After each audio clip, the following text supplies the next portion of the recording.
Today we're going to do a little cartridge comparison. We're going to compare the 257 Weatherby Magnum versus the 6UM. Now for the 257 Weatherby Magnum, designed by Roy Weatherby, its parent case is a 300 H&H, and it is the good old quarter bore, a .257 25 cal projectile. All right, let's give a little background to the 6UM for those of you who haven't heard of it. The 6UM was designed by Unknown Munitions. It's ultimately a 6 SAUM improved.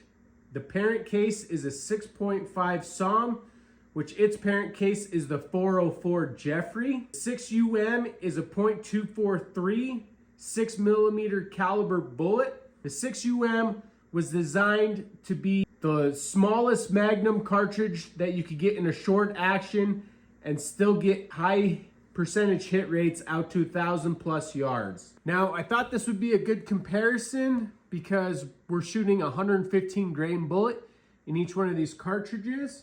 All right, now let's get right into it, comparing these two cartridges. The 6UM has a H2O capacity of 74 grains, while the 257 Weatherby Magnum has a total of 84 grains of H2O capacity. I'm going to give the win here to the 6UM, and you guys will see that later on why I did that. But just keep that in mind. I know you guys are probably thinking bigger is better, but just keep that into perspective. If you guys enjoy this kind of content, please like and subscribe. I'd greatly appreciate it.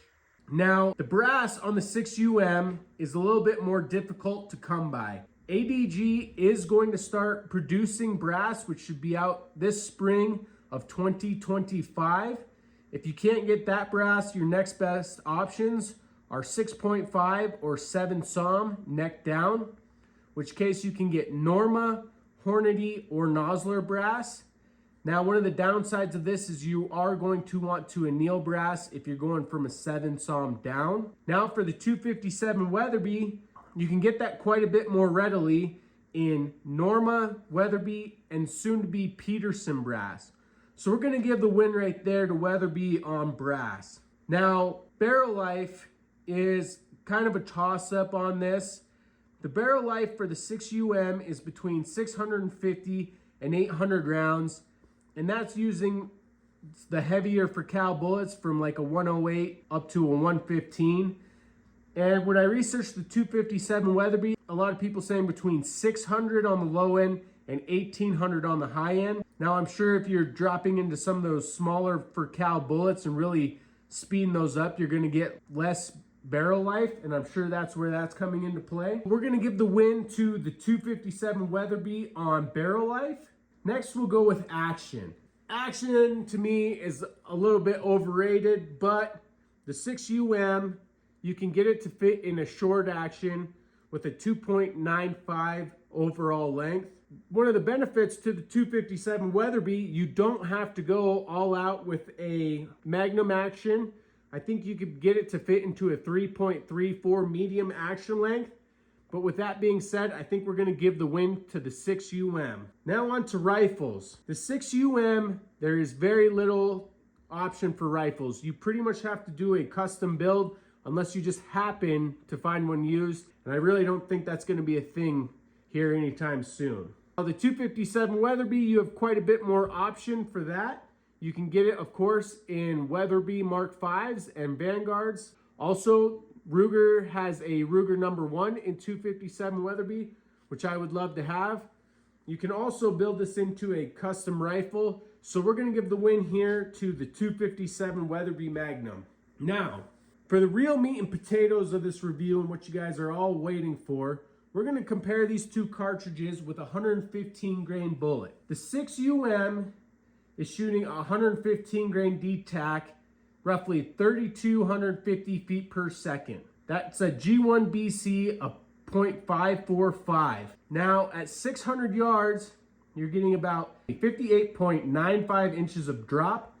That's about 9.38 MOA. And in a 10 mile an hour crosswind, which is more important to me, you're getting 20.56 6 inches of wind drift, and that's a 3.26 MOA. So let's compare that to the 257 Weatherby with 115 grain burger. Now this can vary quite a bit, but we're gonna go with where I got it pushed to. I got that pushed to 3,500 feet per second. The G1BC is a 0.466 G1BC. At 600 yards, you have 52.58 inches of drop, and that's 8.37 MOA. Then again, more importantly, in a 10-mile-an-hour crosswind at 600 yards, you're getting 22.32 inches of wind drift. That's 3.55 MOA. It doesn't seem like a whole lot of difference there. Looks like 2 inches of wind drift at 600 and about 6 inches less drop going toward the 257 Weatherby. So let's really push it and see what these two can do. At 1,000 yards in the 6UM, you're getting 231.31 inches of drop. That's 22.09 MOA. In a 10-mile-an-hour crosswind, you're getting 65.18 inches of drift. That's 6.22 MOA. Now onto the 257 Weatherby at 1,000 yards. You're getting 216.49 inches of drop. That's 20.67 MOA. And in a 10-mile-an-hour crosswind, you're getting 72.65 inches of wind. That's 6.94 MOA. I guess it's all relative. I'm more of a wind guy, so clearly right here, I'm gonna go with the better BC bullet on the 6UM. That is about a 7.5 inch difference in wind. I think that's more difficult to call than your range. So that's why I personally am going to give it to the 6UM. For those of you who think that the 257 Weatherby is better, go ahead and comment, tell me what you think. But before you do that, hear me out. This is why I think the 6UM is better. We are talking about an 8-inch difference on barrel. The 6UM is shooting a 115 grain burger, 3250 in an 18-inch barrel. Now the 257 Weatherby that I'm really pushing at 3,500 feet per second with a 115 grain burger, that's in a 26-inch barrel. That's 8 inches difference in barrel length.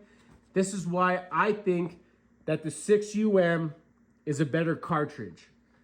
Now, just to wrap it up a little bit, also, if you guys go to Hodgdon and you look at their load data, it's not going to be anywhere near mine. Also, if you guys would please pull the trigger on that like and subscription button, I'd greatly appreciate it. Thanks. Have a good day.